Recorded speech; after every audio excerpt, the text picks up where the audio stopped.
Thingol, who escaped from the pursuit on the eastern marches, and returned at last to their city far off in the Blue Mountains. And there in Nogrod they told somewhat of all that had befallen, saying that the dwarves were slain in Doriath by command of the Elven king, who thus would cheat them of their reward. Then great was the wrath and lamentation of the dwarves of Nogrod for the death of their kin and their great craftsmen, and they tore their beards and wailed.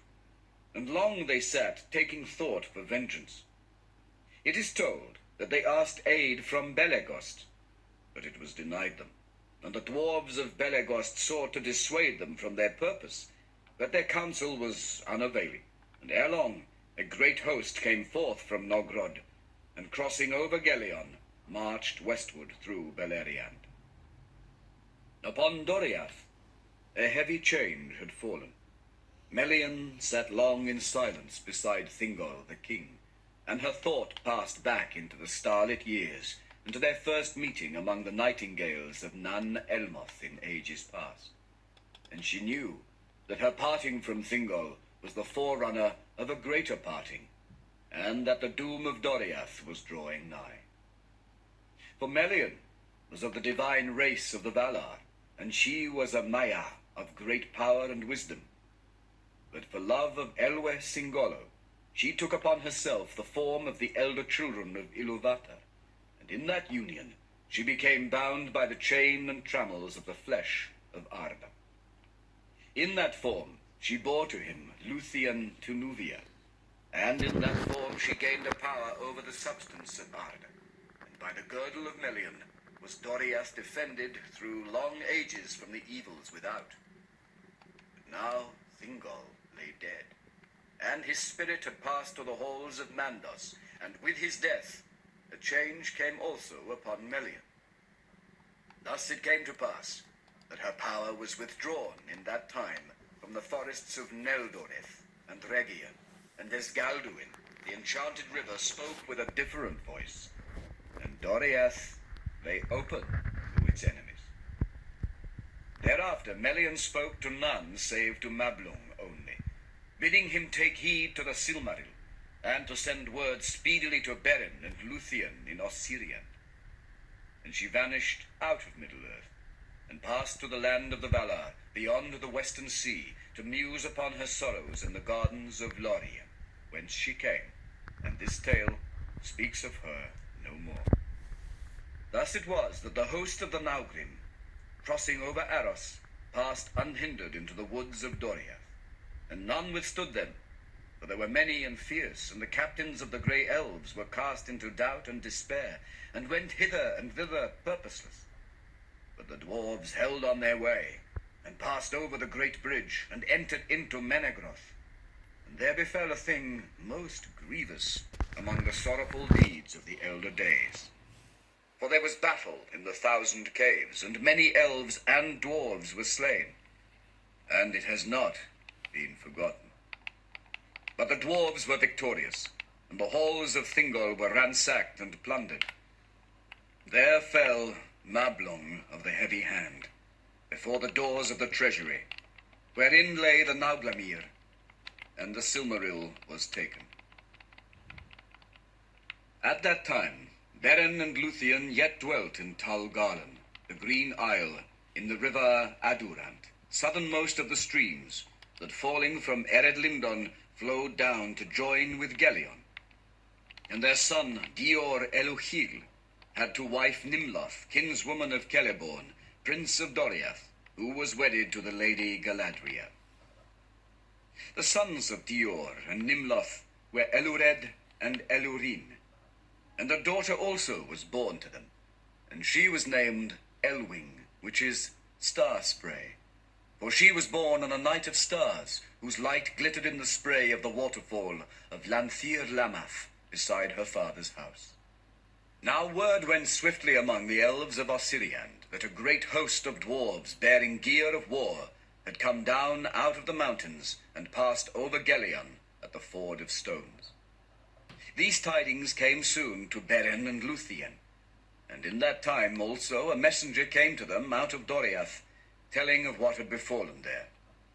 Then Beren arose and left Tol Garlan, and summoning to him Dior his son, they went north to the river Askar, and with them went many of the green elves of Osirian.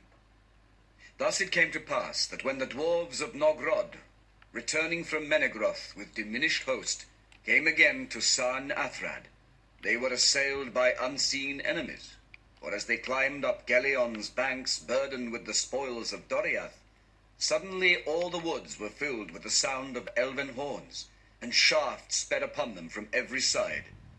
There very many of the dwarves were slain in the first onset, but some, escaping from the ambush, held together and fled eastwards towards the mountains. And as they climbed the long slopes beneath Mount Dolmed, there came forth the shepherds of the trees, and they drove the dwarves into the shadowy woods of Ered Lindon, whence it is said came never one to climb the high passes that led to their homes. In that battle by San Athrad, Beren fought his last fight, and himself slew the lord of Nogrod, and wrested from him the necklace of the dwarves. But he dying laid his curse upon all the treasure. Then Beren gazed in wonder on the self-same jewel of Feanor that he had cut from Morgoth's iron crown, now shining set amid gold and gems by the cunning of the dwarves. And he washed it clean of blood in the waters of the river. And when all was finished, the treasure of Doriath was drowned in the river Askar, and from that time the river was named anew Rathloriel, the golden bed. But Beren took the Nauglamir and returned to Tol Garlan. Little did it ease the grief of Luthien to learn that the lord of Nogrod was slain, and many dwarves beside. But it is said and sung that Luthien, wearing that necklace and that immortal jewel, was the vision of greatest beauty and glory that has ever been outside the realm of Valinor. And for a little while the land of the dead that live became like a vision of the land of the Valar, and no place has been since so fair, so fruitful, or so filled with light. Now Dior, Thingol's heir, bade farewell to Beren and Luthien, and departing from Lanthir Lamath with Nimloth his wife, he came to Menegroth and abode there. And with them went their young sons, Elured and Elurin, and Elwing their daughter. Then the Sindar received them with joy, and they arose from the darkness of their grief for fallen kin and king, and for the departure of Melian. And Dior Elohil set himself to raise anew the glory of the kingdom of Doria. There came a night of autumn, and when it grew late, one came and smote upon the doors of Menegroth, demanding admittance to the king. He was a lord of the green elves, hastening from Osirian, and the door wards brought him to where Dior sat alone in his chamber. There in silence he gave to the king a coffer, and took his leave.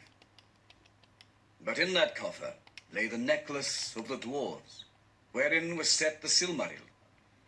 And Dior, looking upon it, knew it for a sign that Beren Echamian and Luthien Tinuviel had died indeed, and gone where go the race of men to a fate beyond the world. Long did Dior gaze upon the Silmaril, which his father and mother had brought beyond hope out of the terror of Morgoth, and his grief was great that death had come upon them so soon. But the wise have said that the Silmaril hastened their end, for the flame of the beauty of Luthien, as she wore it, was too bright for mortal lands. Then Dior arose, and about his neck he clasped the Nauglamir. And now he appeared as the fairest of all the children of the world, of threefold race, of the Edain, and of the Eldar, and of the Maiar, of the blessed realm. But now the rumor ran among the scattered elves of Beleriand that Dior, Thingol's heir, wore the Nauglamir, and they said, "A Silmaril of Feanor burns again in the woods of Doriath." And the oath of the sons of Feanor was waked again from sleep. For while Luthien wore the necklace of the dwarves, no elf would dare to assail her. But now, hearing of the renewal of Doriath and of Dior's pride, the seven gathered again from wandering, and they sent to him to claim their own. But Dior returned no answer to the sons of Feanor, and Celegorm stirred up his brothers to prepare an assault upon Doriath. They came at unawares in the middle of winter, and fought with Dior in the 1,000 caves. And so befell the second slaying of elf by elf. There fell Celegorm by Dior's hand, and there fell Hurufin and dark Caranthir.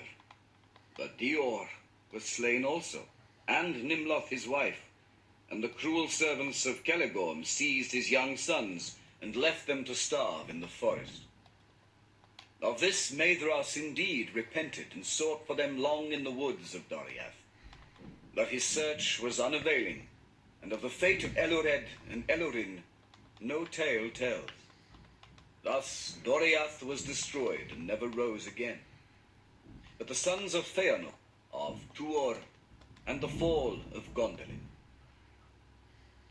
It has been told that Huor, the brother of Hurin, was slain in the battle of unnumbered tears. And in the winter of that year, Rhiann his wife bore a child in the wilds of Mithrin, and he was named Tuor, and was taken to foster by Anael of the Grey Elves, who yet lived in those hills. Now when Tuor was 16 years old, the elves were minded to leave the caves of Androth where they dwelt, and to make their way secretly to the havens of Sirion in the distant south. But they were assailed by orcs and Easterlings before they made good their escape, and Tuor was taken captive and enslaved by Lorgan, chief of the Easterlings of Hithlam.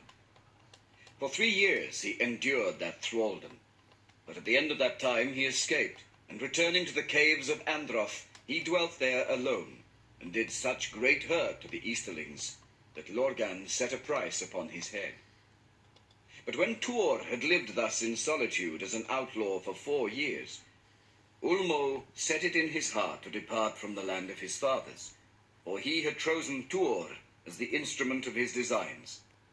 And leaving once more the caves of Androth, he went westwards across Dorlomin, and found Anon in Gelith, the gate of the Noldor, which the people of Turgon built when they dwelt in Nevrast long years before. Thence a dark tunnel led beneath the mountains, and issued into Cirith Niniach, the rainbow cleft, through which a turbulent water ran towards the western sea.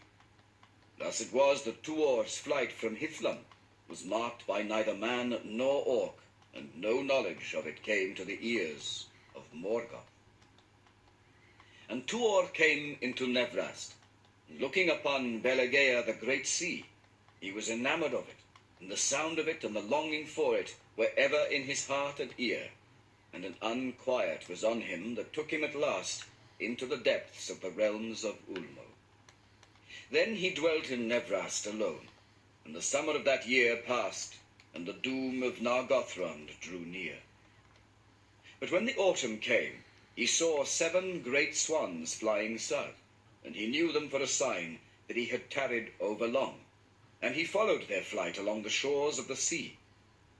Thus he came at length to the deserted halls of Vinyamar beneath Mount Taras, and he entered in, and found there the shield and hauberk and the sword and helm that Turgon had left there by the command of Ulmo long before. And he arrayed himself in those arms, and went down to the shore. But there came a great storm out of the west, and out of that storm Ulmo, the Lord of Waters, arose in majesty, and spoke to Tuor as he stood beside the sea. And Ulmo bade him depart from that place, and seek out the hidden kingdom of Gondolin. And he gave Tuor a great cloak to mantle him in shadow from the eyes of his enemies. But in the morning when the storm was past, Tuor came upon an elf standing beside the walls of Vinyamar, and he was Varanwe, son of Aranwe of Gondolin, who sailed in the last ship that Turgon sent into the west. But when that ship, returning at last out of the deep ocean, foundered in the great storm within sight of the coasts of Middle-earth, Ulmo took him up, alone of all its mariners, and cast him unto the land near Vinyamar. And learning of the command laid upon Tuor by the Lord of Waters, Varonwe was filled with wonder, and did not refuse him his guidance to the hidden door of Gondolin.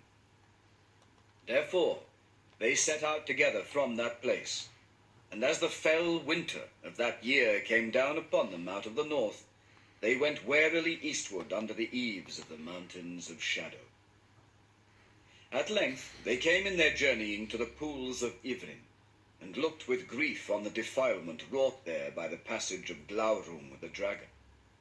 But even as they gazed upon it, they saw one going northward in haste, and he was a tall man, clad in black, and bearing a black sword. But they knew not who he was, nor anything of what had befallen in the south. And he passed them by, and they said no word. And at the last, by the power that Ulmo set upon them, they came to the hidden door of Gondolin. And passing down the tunnel, they reached the inner gate, and were taken by the guard as prisoners. Then they were led up the mighty ravine of Orfalch Echor, barred by 7 gates, and brought before Ecthelion of the Fountain, the warden of the great gate at the end of the climbing road. And there Tuor cast aside his cloak, and from the arms that he bore from Vinyamar it was seen that he was in truth one sent by Ulmo. Then Tuor looked down upon the fair vale of Tumladen, set as a green jewel amid the encircling hills, and he saw far off upon the rocky height of Amanguareth, Gondolin the great, city of 7 names, whose fame and glory is mightiest in song of all dwellings of the elves in the hither lands.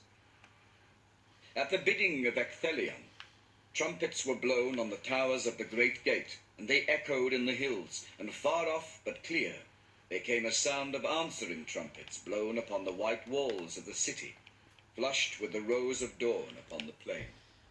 Thus it was that the son of Huor rode across Tumladen, and came to the gate of Gondolin.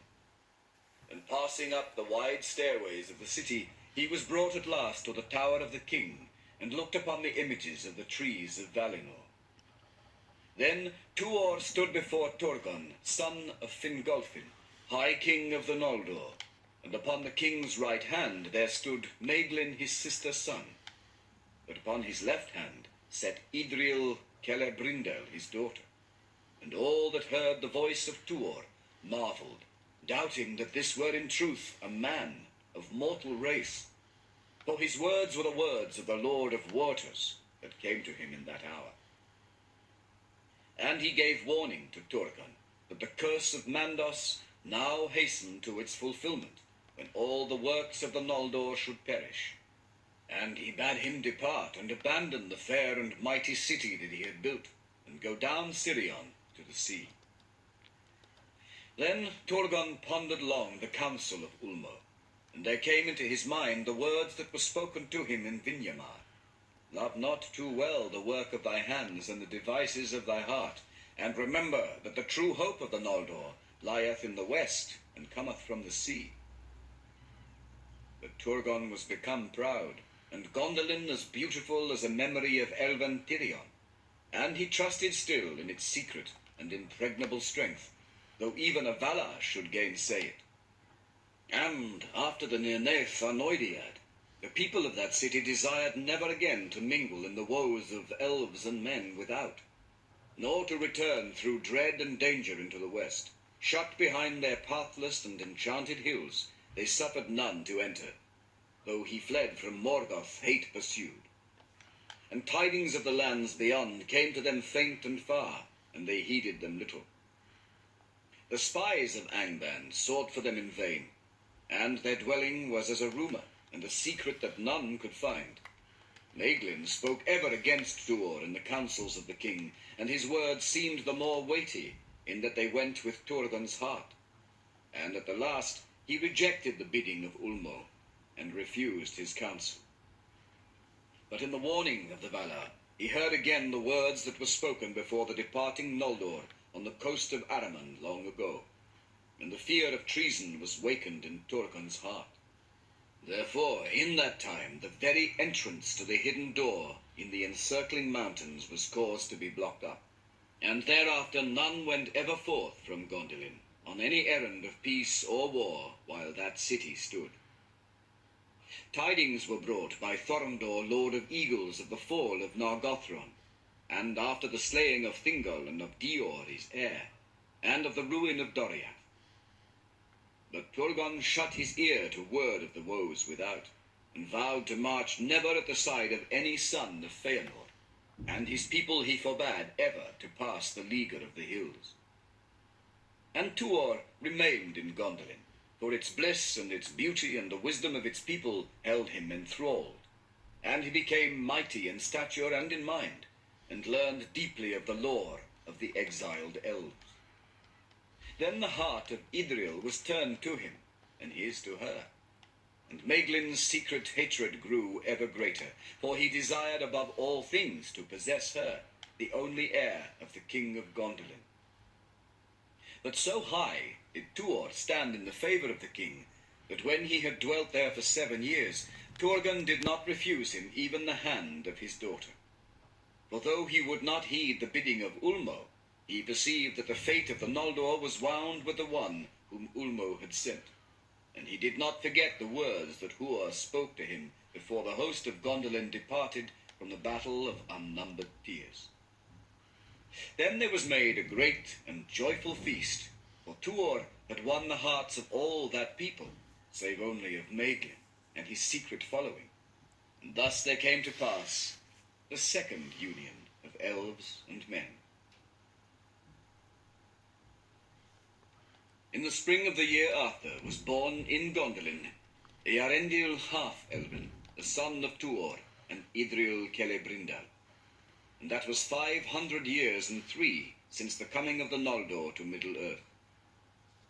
Of surpassing beauty was Earendil, for a light was in his face as the light of heaven, and he had the beauty and the wisdom of the Eldar, and the strength and hardihood of the men of old. And the sea spoke ever in his ear and heart, even as with Tuor his father.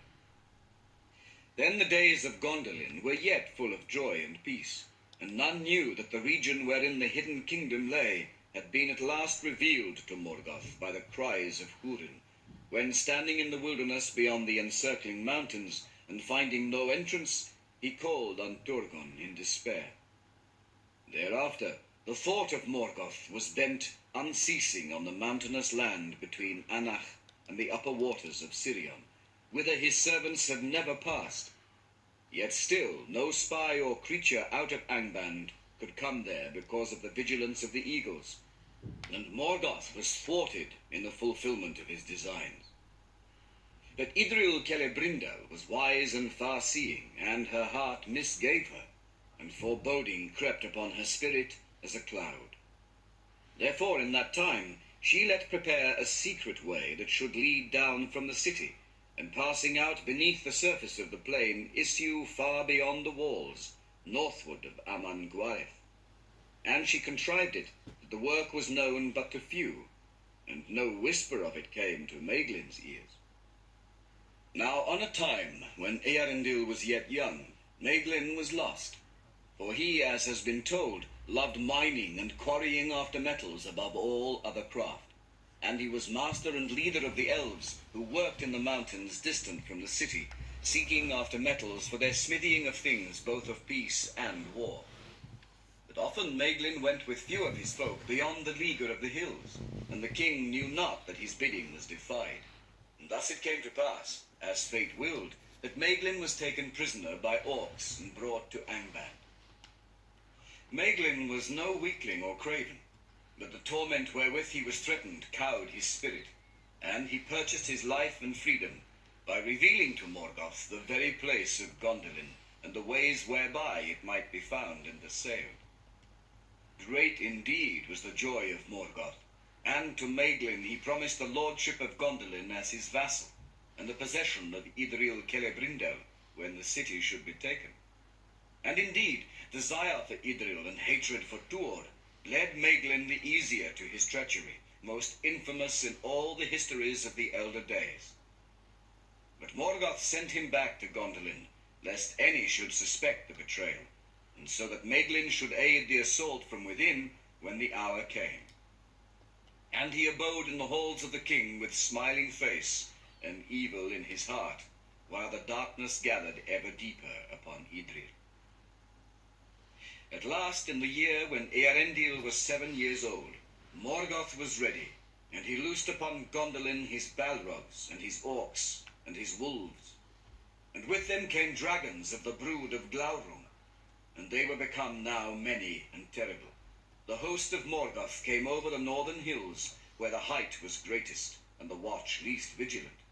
And it came at night upon a time of festival, when all the people of Gondolin were upon the walls to await the rising sun, and sing their songs at its uplifting. For the morrow was the great feast that they named the Gates of Summer.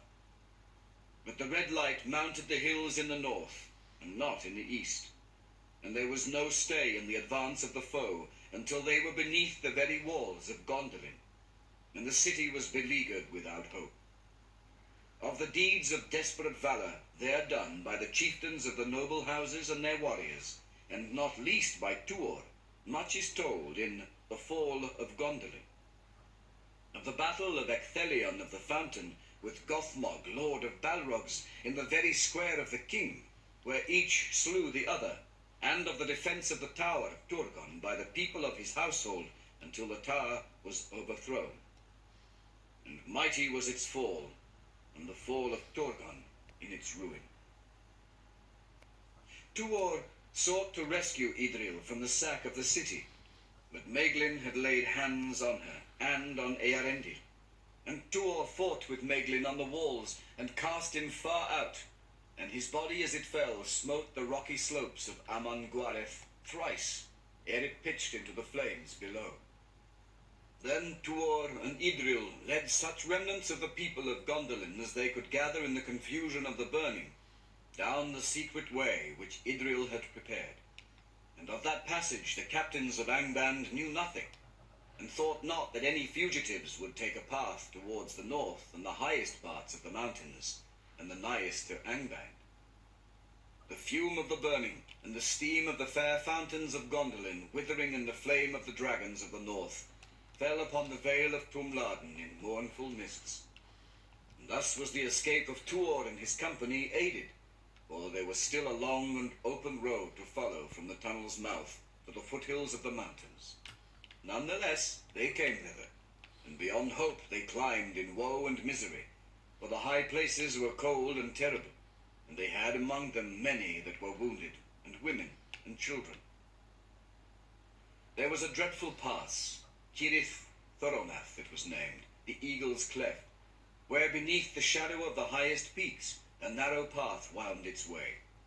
On the right hand it was walled by a precipice, and on the left a dreadful fall leapt into emptiness.